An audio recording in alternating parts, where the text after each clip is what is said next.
Morning, everybody. Welcome to a very hot day in the canyons and a very awesome day because first time driving a Kia Stinger GT. This is Peter. Thank you very much for driving. You have to shake my hand.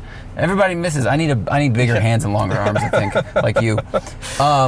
Thank you for bringing this up. I know this is a new car, which can be a little bit of a bold move to give it to a stranger, but this is very cool because this car has been making a lot of waves, getting a lot of notice, mostly because it's a very good-looking car. Sure, yeah. And, good-looking enough that you decided to buy one. Yep. So before we started recording, we were talking about what you can get for this money, and we'll try to keep it quick, but tell us the spec you got and what else you looked at. So this is a GT2 rear-wheel drive Kia Stinger. I'm a hatch guy because I need to use my car, so I need space. So an A5, something along those lines, something with a hatch. I had a Golf R before this. So really budget-wise for what you get, this was, I'm sad to say because no one does nice wagons or anything like that in this price range anymore. This was really kind of a no-brainer almost. Yeah, so you had a fast hatch. Yes. So you understand practicality, maybe a little bit of compromise to get that practicality with performance.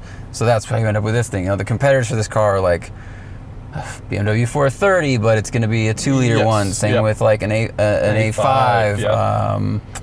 And then like a Charger maybe, but once again, the interior of this is a lot better than a Charger, to be perfectly honest. All right, well, we're gonna take it for a spin. Hopefully not a spin drive. Dumb joke, I know. And we'll see how she do. So we're gonna put it in sport mode. You were explaining the difference between sport and comfort. How much do you actually feel? I would say just 10% when it comes to suspension. When it comes to throttle mapping, things like that, it's a significant jump. But suspension-wise, they haven't quite gotten it to really go from like comfort to like full race mode, right? It needs a sport plus mode, and this one only has sport. Well, I mean, it's the first year, so I can't imagine they don't have that in the book, you know, on the to-do list. It's always like, you know what we would like, or what I would rather have, and I'm sure that... And I feel bad, right? Because they have to please everyone, right? Oh, of course. It's impossible. Like, it's totally impossible. And there's product planning, like, we don't want to give everybody the whole show right away, right? Yeah, they got years and years on this car. They need to keep moving.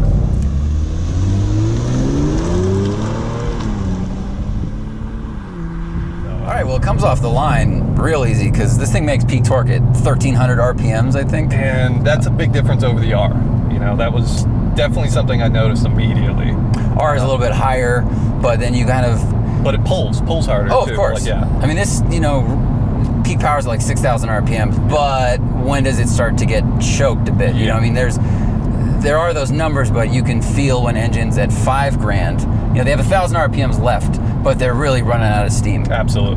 They'll cross the finish line, but for some reason, it's like the pace of the increase of power like starts to diminish and flatten out, and you can feel it. I feel like it's more noticeable in cars that have these really low torque bands. But that's also how you get kind of average Joes to convert from NA motors to turbo motors. Exactly. And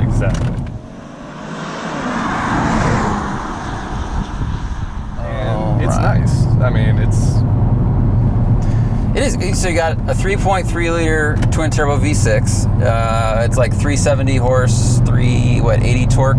Yes. So 365 horsepower, and then I believe it's 375. 376 or 375 torque. And squirrel. I think we missed it. Almost hit. There were 2 deer on the road earlier today. They blend in really well with the brown hills. So the power numbers are not crazy by today's standards, and I think that's totally fine because I think people are getting a little ahead of themselves with what is necessary or like usable or normal. I mean, the new normal is like 500 or 450, and you know, blown up. It's really ridiculous. Like you'll see a review for like a new Mustang GT, and someone in the comments is going to say, you know what, the Hellcat would still beat it. And you're like, yeah, no kidding. But you don't need that all the time, and you can't really explore it all the time. Yeah, on a drag strip, sure, but guess what? In the real world where I live, on the freeway, you know, there's only so much you can... I think this is a really good power number. So your brake pedal is very nice. It grabs really, like, there's really no play before I feel the engagement. And it grabs really hard. 4-piston Yeah, up it's front. nice. It's 4-piston Brembos, right? Yep. Up front. They feel very good. And it needs it. It's a big car. It does. It's 4,000 pounds, Yeah. so it definitely needs it. It is starting to do, I've read, I did some homework, and this thing does have the little tail wag Yep. that people have talked about. Yep. It's kind of strange. It's basically when it's in a corner, but then there's an undulation in the road. Yep. It's like, okay, do we handle this or this? We can do one thing. Yes. Not quite perfect in that regard. It feels... No. That's the only thing. The R was confidence inspiring. Oh, of course. Very confidence inspiring. And this can be, but in moments like that, it gives you like, it just, makes your heart flutter for a second, let's say, like, Yeah, it would be a little nerve-wracking on a track, because if the back of the car is gyrating like that, it's basically moving the mass around and sending it in different directions. Yeah. And so that can affect your grip, and like all of a sudden you have grip and it moves, and then it puts more momentum into it. It just feels a little unsure of itself. Some of it could be dampening, and some of it could be just, I don't know, their multi-link design. Yeah. Yeah, it's a little weird. It's a little weird. But you know what else did that is I drove 2015 CLS 63 AMG. Yes, yeah. And it did the same thing in the back, because it had sport springs in the front and air suspension in the back. Oh. And it also couldn't decide how it wanted to go around the corner. So I guess it's like your car handles like a Mercedes that costs 3 times as much. Exactly. So if you come at this car with the right perspective on things, with the right expectations, excellent. But that is very important. Good turning radius, by the way. Yes. The rack speed feels nice. Let's go flat. That's I can't say the numbers, of course, but it's a healthy pull. Yeah. It's a healthy pull. It's definitely not throwing you back in the seat. It's pushing you back. No, yeah. The numbers are going up quickly. That's what you're gonna get. It's 4,000 pounds. You know. 0 to 60 I think is like 4.4. Yeah, somewhere around that mid fours. Mid fours. It can run high 12s, or 13 in the quarter, Sure. which, I mean, when I was in high school, that was a ballistic number. Steering feel, medium meh. I mean, it's electronic. I think the weight of it's nice, but it's not. Let's go around this corner before I say the statement, but it's got more communication than the 340i M Sport I drove a couple months ago. I would not have expected that. I would not have expected that. Neither did I. Yeah. I was really disappointed in how that felt. But like I said, in a package, this is usable power for a normal, like when you need to pass someone 70 miles, it'll go. It'll totally go. Yeah. I mean, these things are, we were talking before we went on this drive, and the interest in this car is really high. You've been at gas stations, people want to stop and talk to you about it. I'm seeing them around way more often than I thought, and I think it's just the car is good looking. It's the Aston Martin solution, it's the Jaguar solution. I'm not saying this car looks as good as those. What I'm saying is that people often buy flawed automobiles. The Aston is not as fast as a Porsche or a Ferrari. Sure. And in the past, that and the Jaguar haven't been as reliable as plenty of other cars. Don't care. I don't care. You don't care. Nope. They were gorgeous. And we're human beings. We're driven by emotion. So that's why you're going to buy a car that's good looking.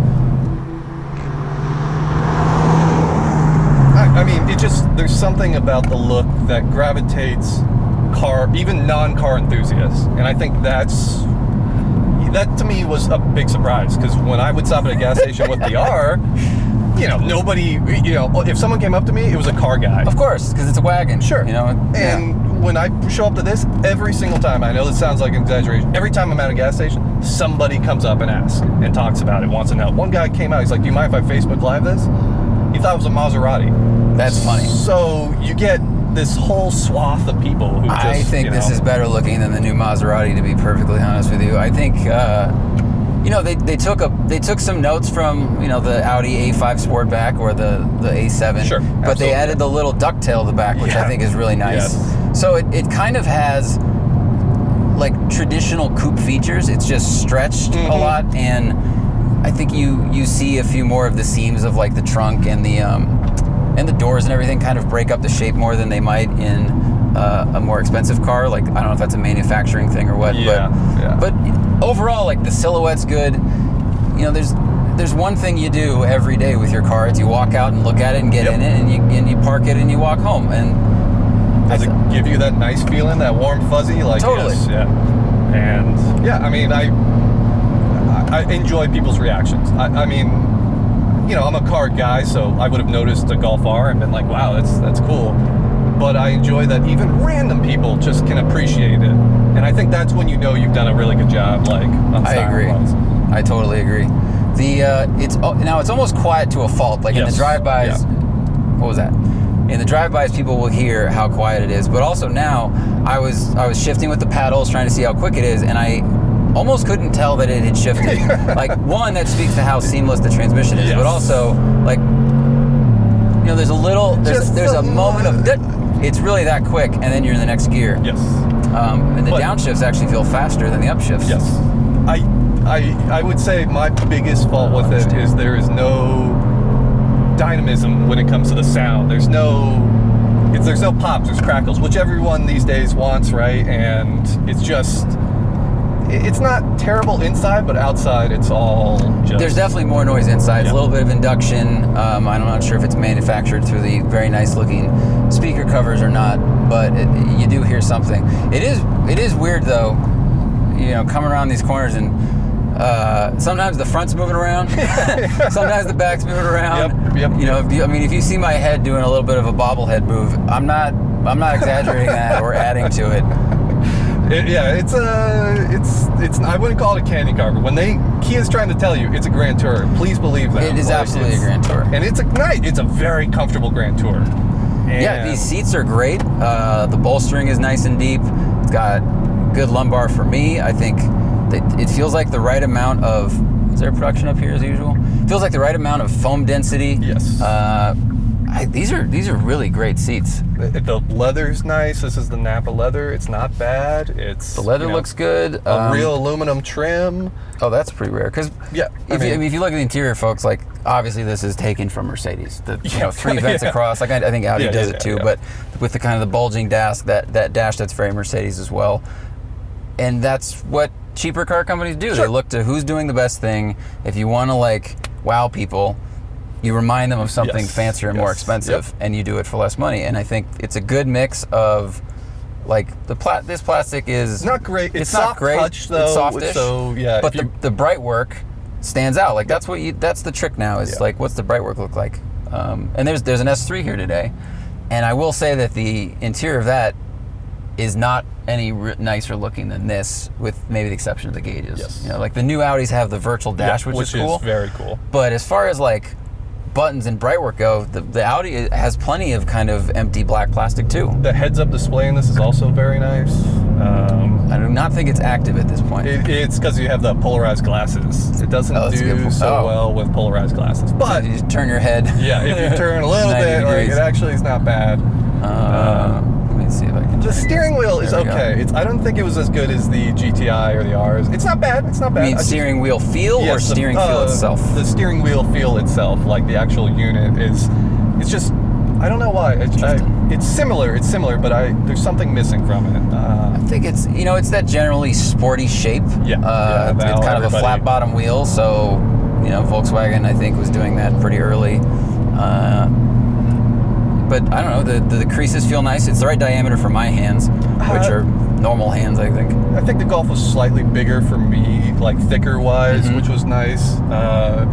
It's just tough. For something about it just felt slightly a bit different. And it's like little things, because that's something you touch every day, right? So most of this stuff is like nitpicking to some degree. And well, that's what we do as car enthusiasts, right? We get something we like and then we nitpick it, or I don't think anyone's ever sat in a car that was perfect in every single way. You might say, I love this car, I love everything about it, but if you went piece by piece, with the exception of like a Singer maybe, because their whole life, their existence is based on everything you touch and see being absolutely flawless. Yes. I think if someone's looking for a GT sedan that's got some zoom when you need it, right? Like this is a good choice. Yeah. You get the warranty. you get a good price. You get looks. You're going to like the looks. You got this for under sticker. Oh yeah. If you shop around a bit, that's possible. Yes. Like you get in, it has all the, I could say, general attributes of a nice luxury car. Yes. It's pretty quick. I mean, anyone complaining about how it handles in the corners, like what was this car intended for? Yes, and that's sporty sedan. Expectations are where you have to set. You got to be careful with this car, right? Because Yes. it does look like this is going to be a sports car machine, racing machine. But Kia does say it's a Grand Tour. That's why it's a GT. Just believe them. And look, I came in with heightened expectations too. So when I first took this in the Canyon and it bobbed and weaved a little more than I was with the R, I was like, whoa, did I make the right choice? But daily driving on the freeway, the automatic cruise control, it's comfortable. This is a nice place to be. It's quiet inside. It is quiet inside. The touch points are pretty good. Like, yeah, it's not quite luxury, but it's nicer than a regular car. It's this good in between ground where And again, if you want a much nicer interior experience, you're going to spend more money than $40,000. Even if you get the $42,000 BMW 4 Series, like the stripped out version of that is not going to be that nice a car. You're going to have to go more upmarket to get something that is noticeably nicer than this. I think for what they came to do, they did a great job. And if people think, ooh, is this going to compete with an M5? Because people hear the word sports sedan, we immediately think of legends, right? We think of our favorite sports sedans ever, S7. No, it's not going to compete with those, but it's a third the price. And the one thing I will also say though is Kia, when it comes to this car, like they treat the owners very well. Like this is a different branch of car. They send you a booklet, a beautiful coffee table book, just everything, Harman Kardon headphones. Anytime you call, if there's a service thing, it's a different stinger line for the people. It's like you can get the feel that they really, I'm a brand ambassador. You're a brand ambassador now. Yeah, it's just they're trying to change that perception, and they know it takes time. But getting me to buy a Kia, that's a step in the right direction, right? Because came from a Golf R. Like you're a man of tastes. You were valet, so like I was when I was in college. So you drive a lot of stuff, and you get to really see everything that's out there. Great experience. It's for a that. very good. Great it's a good experience. job. You get to see what you like, what you don't like. And there's a car for every type of person, car brand for every type of person. What you want, you just have to find what you value and at what stage in your life do you value it to. So. That's a good point. Like where you're at in life. Like I think the screen is clear. It seems to react really quickly to touches, selections. It's just a little far, I would say too, because it's all That's true. There's no joystick, so everything's touch. There's a couple hard buttons for map, nav, setup, but everything you got to do otherwise, it's a little on the far side to reach every time. It would be, especially if you're sitting any more. Like I'm pretty upright, but if you're sitting more lean back like people do, it's a little bit of a reach. But it's not bad. It's not like what do you want? I think for 40 grand. They've done a lot. Last question, because I know that we've been sitting still for a little while, but some people have complained or taken the cars in for rattles and for wind noise. Like there was a bumper recall for new washers, and then I think one of the magazines had their window seals dried out. Yes. Have you had anything like that? Nope. Mainly because when I got mine, they'd already kind of discovered that the TSB on it was already out, so they probably had fixed it. Right. It was just a tweak to the back hatch, basically. The bump stop wasn't in the right spot. So I have not had any rattles, thank God. The only thing I've heard that's been major is there's an ongoing issue with paint. And I have one spot on the front of the car where the paint has peeled off where the headlight, and it's just because it's rubbing right there. That's not so, it's a tiny mark most people wouldn't notice. I noticed because I was reading about it. The yellow Stingers, on the other hand, have a significant issue. Kia is probably going to have to repaint all of them. And no. This is becoming a big issue. Now, here's the one thing I will say though: they are handling it with class. They're not running people around no, we don't know you anymore. You bought the car. Well, you can't do that when it's your first entrance to a party. Yes. You can't, knock over the table and be like, not saying sorry for that. They offered to repaint the bumper, and I was like, let me get some more miles on it, get some rock chips and stuff like that. And then why? The day before that offer expires. Yes, exactly. So I think it's a good ride. This would be a great way to drive around town. It's got radar cruise. It's got all the stuff you need. Looks good enough inside. Looks really good outside. That's what people were talking about them. It's quick enough. You know, put an exhaust on it, maybe, because V6s can sound terrible. You have to get a good one, though, because okay. this guy will drone. This guy will drone. That's not very good. So, well, dude, thank you very much for driving up and bringing it out. I appreciate it. I was really Great trying time. to find a way into one of these, and really stoked to have this experience. So thanks for that. Everybody, thanks for watching. Keep up with our stuff on the podcast, which we air Tuesday and Thursday. We air it live on YouTube, and then we pull it down and put it up later. So if you want to ask us questions, you can join us on YouTube and join Super Chat and post a question. New one takes from me and Matt. It fluctuates. I know people get mad about that. Sometimes he has cars, sometimes I have cars. There's no consistency. So life is uncertain. You know, it's a grab bag. It's fun. It's like a piñata. Sometimes you get candy, and sometimes you get twigs, depending on who you like to watch. I think I would be the twig in that because people will get mad. Yeah, thanks for watching. See you guys later.